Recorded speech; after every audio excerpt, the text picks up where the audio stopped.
نظام بدلو، پاکستان بدلو۔ السلام علیکم۔ میرے لیے میری قوم سے بڑھ کر کوئی نہیں ہے۔ مر جاؤ گا، ڈیل نہیں کرو گا۔ سب کچھ کر سکتا ہوں لیکن ملک اور قوم کے ساتھ بے وفائی نہیں کر سکتا۔ چیئرمین عمران خان۔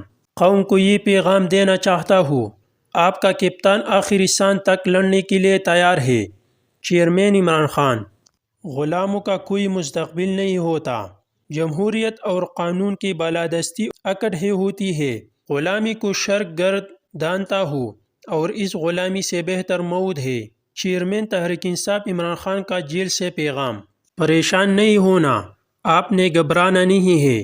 ان کے سب منصوبے ناکام ہو گئی انشاءاللہ۔ جیل سے چیئرمین عمران خان کا قوم کے لیے پیغام۔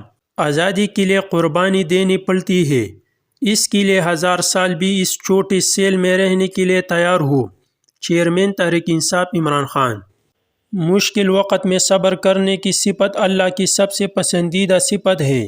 اس کڑے وقت میں ساتھ کھڑے ہونے والے تمام پارٹی عہدیداران اور ورکرز کا شکریہ۔ ڈٹے رہے اور مضبوط رہے، یہ وقت بھی گزر جائے گا۔ چیئرمین عمران خان کا جیل سے پیغام۔ اے ایمان والو، اللہ کے لیے انصاف کی گواہی دینے کے لیے کھڑے ہو جائے کرو، اور لوگوں کی دشمنی تم کو اس بات پر آمادہ نہ کرے کہ انصاف چھوڑ دو۔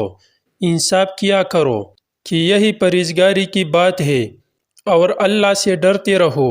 کچھ شک نہیں کہ اللہ تمہاری سب اعمال سے خبردار ہے۔ چیف جسٹس سے کہنا چاہتا ہوں کہ قرآن پاک کے 5ویں سورت کے 8ویں آیات پڑھ لے۔ قرآن مجید میں ہے کہ دشمنوں سے بھی اتنی نفرت نہ کرو کہ انصاف نہ کر سکو۔ چیئرمین تحریک انصاف عمران خان۔ اڈیالہ جیل میں ناحق قید بانی چیئرمین تحریک انصاف عمران خان کا سندھ کے نوجوانوں کے نام خصوصی پیغام۔